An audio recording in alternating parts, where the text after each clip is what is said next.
Hey guys, welcome to the second rabbit trail video from the second lesson in the Genesis series. Now in that lesson I was talking about limiting beliefs, and I said something really shocking. I said that humility is a limiting belief that we need to get rid of. How could I say something like that when we know that being humble before God and man is like one of the core values of Christianity?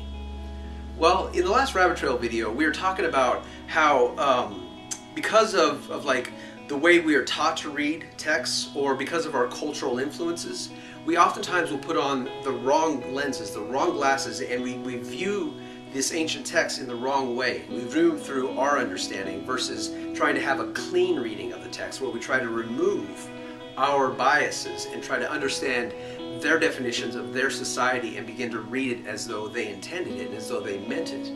Well, it's the same thing here. In the book of Numbers, Moses is called the most humble man alive. Moses was a guy who killed an Egyptian when he was younger. Later on in life, he's leading these people and he has outbursts of anger everywhere. At one point, he throws the 10 Commandments at them, these big stones, and breaks it. Another point, they do something he doesn't like, so he rallies up some guys, says, "Get your sword," and they go and kill 3,000 of their own people that they're leading. Moses is not our picture or our definition of humbleness, but evidently it's God's definition. Our definition, our cultural understanding of humility and being humble may be quite different than what the Bible intends.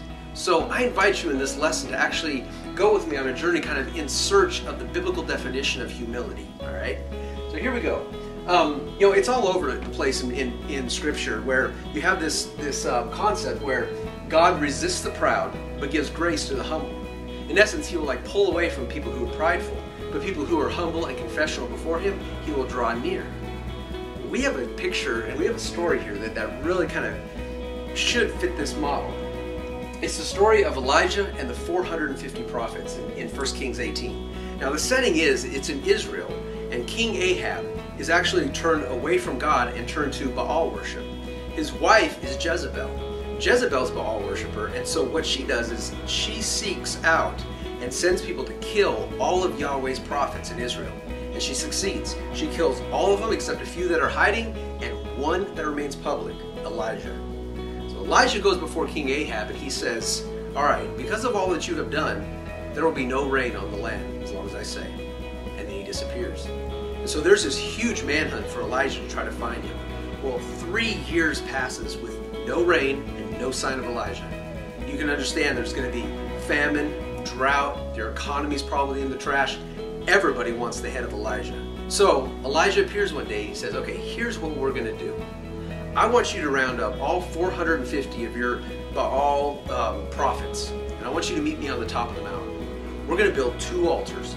We're going to build an altar to Baal, and we're going to build an altar to the real God, Yahweh. And we're going to see which God is real, which God isn't, because we're going to call on that God to send fire to accept the offering that we're going to give." All right. So here's the picture of this story right now. We have Elijah on the top of this mountain, and over here we have 450 Baal prophets that want to kill him. Over here we have the king and queen who want to kill him, and their entire army that wants to kill him. And then we also have people from everywhere want to see this event, and all these people have probably lost their incomes. They've probably been starving. They might have even had kids that died because of this famine. And Elijah's the cause of this famine. And so they want to kill him. So we have Elijah standing here surrounded by thousands of people that want him dead. And what does he have on the line? His life, his career, his belief, his desire to see his entire people turn back to God. And it'll all hinge on whether God will draw near to him enough to send fire to accept this offering. So I'm anticipating that when we get to this moment, we are going to see a man. If ever there was a man that needed to be humble before God and needed God to draw near him, it is Elijah in this moment, because his life and the entire nation is on the line. So I expect to see him as the ultimate picture of humility, someone who is just raw and open and broken and just like pouring tears of confession before God. Well, the story starts out with the Baal prophets, and they start doing their rituals to try to get their God to send down the fire. And so they start crying out to their God. And they start, whooping up and doing all the stuff they do within their culture and within their understanding. And so nothing happens. So what happens? Well, this man of humility, Elijah, comes before them and starts mocking them. He's not humble in our definition at all. He starts laughing at him. He's like, "Oh, well, maybe your God's out on a journey, or maybe he's further away than you thought, or maybe he's asleep. You better cry louder. Maybe you can wake him up, and then maybe he'll help you." So he starts mocking these prophets, right? And so they start even like going, "All right, well, yeah," and they start getting even louder, and they start, really crying out for their God to draw near to them.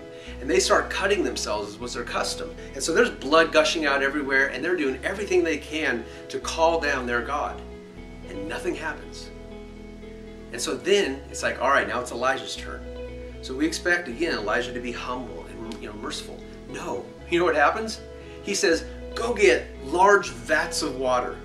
Now, a large vat of water, these are people who are dehydrated and would give anything for a drink of water. He's like, "Go get large vats of water and pour it all over the offering." Not once, do it again, do it again. And so there's so much water that's being wasted right now that the entire trench underneath this offering, this altar, is just filled with water. So look what we got here. We got the picture of people who, as it says, according to their custom, were calling out in need for a God, and were cutting themselves. And have you ever gotten a cut? It's really like humbling. It hurts. And so whenever you're injured, it's almost like you're instantly humbled. So these are people who are actually, like, in a sense, in their own way, kind of trying to humble themselves and expressing their need for God, for their God. Where we have Elijah, on the other hand, is doing the opposite. He's mocking these people. He's mocking their need for water. He's just being like, just an arrogant person that you wouldn't expect that. Well, God sends down fire and consumes Elijah's offering. In a sense saying, "I honor this. I honor what he's doing. I honor his sacrifice." What is going on here? We definitely in the story have a different view of what God blesses and draws near and resists, and it just seems so different than what we expect when we read James. Well, let's go in search of this. First of all, I want to talk to you about the history of religion, because in our society, we're now to a point where we view religion 180 degrees different than the way it's always been viewed throughout history. You see, throughout history, there was no such thing as this concept of having a relationship with a God. Everything that they understood of the divine was that there was different gods for every little thing that you needed. If you had a key that wouldn't turn a lock, well, then you'd pray to the key of the God of the lock. And you try to just do whatever you can to get that God to do what you need. So everything was based not on a God loving you or you being faithful to a God. It was all based on manipulation. Everything was either, if you wanted something, you figured out what God was in control of that, and then you did whatever was the right ritual or the right offering, or if you could discover the secret name of that God, you could control that God. And it was so pervasive that when like Torah came onto the scene, and when the Israelites became a nation, when that became the Jewish religion, it totally flipped everything that all the other religions were doing. And so it took a long time, all the way through, from the beginning through Jesus, and I say even today, of God trying to deconstruct this idea of manipulating the divine and having manipulation be a part of the relationship between God and man. So he's always constantly been trying to undo this. And it's so pervasive that even when we get to the story of Moses and the burning bush in Exodus, all right, now Moses was wanted for murder in Egypt, and God's telling him, "You've got to go to Egypt because we're going to do some amazing things. We're going to have an adventure together." Moses didn't want to go at all. Well, it came to the point in the story where Moses realizes, okay, I don't have a choice in the matter here. I have to go. So then he tells God, he says, "Well, all right, so I'm going to go and I'm going to tell these people what you're telling me to tell them, but they're going to ask me who sent me."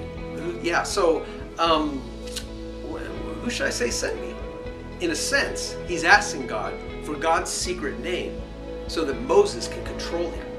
See, this idea of manipulation of the divine has been always just an underlying theme in so much of religious activity. And so it's funny that God responds to him and says, "My name is I am that I am," or "I will be what I will be. You will not manipulate me. Now go." So he's always trying to break down this idea of manipulation. All right, so here's this. Now let's get to the next section where, we were talking about the 450 prophets who were doing the self-flogging, physically trying to humble themselves physically so that God would draw near to them. Well, in our culture, we have something very similar. We don't do physical flogging of ourselves to be worthy to have God draw near us, but we do mental flogging and emotional flogging of ourselves to have God draw near us. I was talking to someone and they said, wow, you know, my pastor gave such a great sermon on Sunday. You know, he reminded me that I can do nothing good, and that if anything good does come out of my hands, any works, it had to be Jesus doing it. It couldn't be me, because I'm worse than I know. I'm more sinful than I can even understand, and I don't even know the depths of my sinfulness. Just like all this like self-mental abuse is just like verbally abusive language directed towards themselves. Now what is that? That's, in a lot of ways, our definition of humility. It's like if we mentally flog ourselves enough, it'll make us worthy for God to draw near us. Very similar to when they would physically flog themselves enough to try to have it was a false God, but have their God draw near them. It's just kind of an underlying thing everywhere. But it's not really the accurate way to understand humility and what the Bible means by humility. Here is a really good example of, I think, a biblical definition of humility. Take a look at this. In the book of Philippians, in the 2nd chapter, they write, with humility of mind, we're supposed to act with humility of mind, regarding one another as more important than ourselves. So, all right, humility of mind, regarding others as better than ourselves. Well, that kind of sounds like what I was just talking about, but wait. He responds after this by saying, okay, this is the thesis statement in a sense, you know, be humble of mind, regarding other people as more important or better than yourself. And then he says, here is the picture of what I mean. And he talks about Jesus' example of coming down off the throne of heaven and humbling himself all the way down to be born as a person and die on the cross. That is like the picture of humility, right?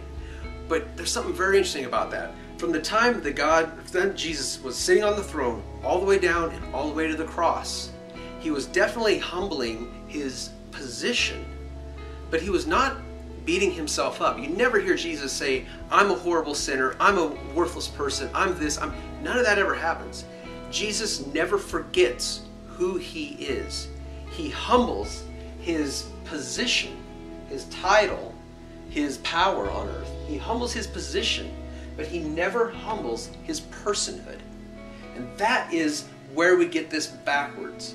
We don't need to tear ourselves down or think ourselves worse than we ought to, or imagine the horrible things about ourselves that just we don't know, but we're worse than we even know. No, it talks about us being humble in our position and the way we act as people of position. But it doesn't talk about us tearing down who we think ourselves to be.